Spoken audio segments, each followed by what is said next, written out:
Assalomu alaykum qarindoshlar, hamma salomat yaxshi turibsizlar. Bugun biz Istanbuldagi ommaviy qatnashlarda ishlatiladigan Istanbul Kart degan bu ommaviy qatnash kartasiga HES kodu degan bu kodimizni qandaq tunutimiz, qandaq shuningga kirgizimiz, shuni ko'rib chiqamiz.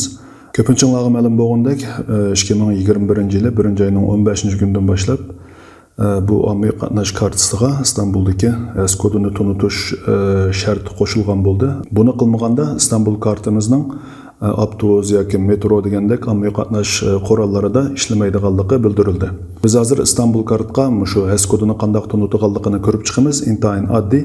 Buni qilish uchun hozir ekranda ko'rib turayotganinglardek Istanbul kartninki o'zining tor betiga kirib qilamiz. Buning tor bet adresini men bir yerga qoldirib qo'yman.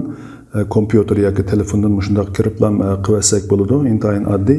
Yoki men ko'rib turayotganimizdek Google bo'lamdi yoki boshqa bir izlash motoriga Istanbul Kart HES kodu deb yozib bo'g'icha ko'rayotganinglardek shunday chiqadi. Kishisellashtirma chikit Istanbul Kart chikit Istanbul degan shu tor bet shu. Bu yerga bosgandan keyin bayatdan ko'rganimizdek bu ekranga kelamiz. Bu yerga qaraydigan bo'lsak, to'shqizadigan bir necha yo'l bor. Birinchisiga qarasak, kimlik numeri yoki chet ellik kimlik numeri debdi. Bu yerga Turkiya kimligi bola shuningki numerini yoki iqomatning numerini yozsak bo'ladi yoki matarab qaraydigan bo'lsak, ustiga yabancı pasport numarasi debdi. Agar iqomat bo'lmaganlar pasport bilan qilsa bo'ladi. U vaqtida bu yabancı pasport deganni bosamiz. Bo'lmasa iqomat nomeri bilan kirsak bo'ladi. Undan keyin ad degan yerga ismni yozamiz, so'yad degan yerga familiyani yozamiz. Undan keyin mayaga yil, oy, kun, tug'ilgan kunni yozadigan gap. Mail adresi deganga bir narsa yozsanglar bo'ladi. E-mailinglar bo'lsa yoki bo'sh qolsa bo'ladi. Undan keyin mayaga kart numarasi debdi. Bu yerga shu Istanbul kartninki numarasini yozamiz. Endi bu yerga qaysi numarani yozamiz degan vaqtimizda hozir ko'rib turayotganimizdek kartninki oldi tarafidagi hozir ko'rinib turayotgan 16 xonalik numarini buni yozsak bo'ladi yoki hozirgi kartninki oq yuzidagi 04 bilan boshlangan bu 14 xonalik bu nomerlarni yozsak bo'ladi.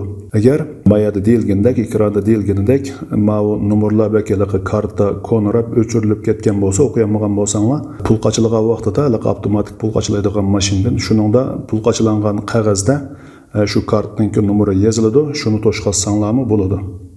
Keyinga kelsak, mayaga telefon nomeri debdi. Bu yerga telefon nomerini to'shqizamiz. Undan keyin mayaga mana HES kodu degan yerga shu HES kodini to'shqizamiz. HES kodu ko'pinchalarninki bo'lishi mumkin. Agar buni tag'igacha olmagan yoki qanday qilishni bilmaydiganlar bo'lsa, HES kodini qanday qilish to'g'riliq boshqa bir video bor. Shundan ko'rib olsanglar bo'ladi.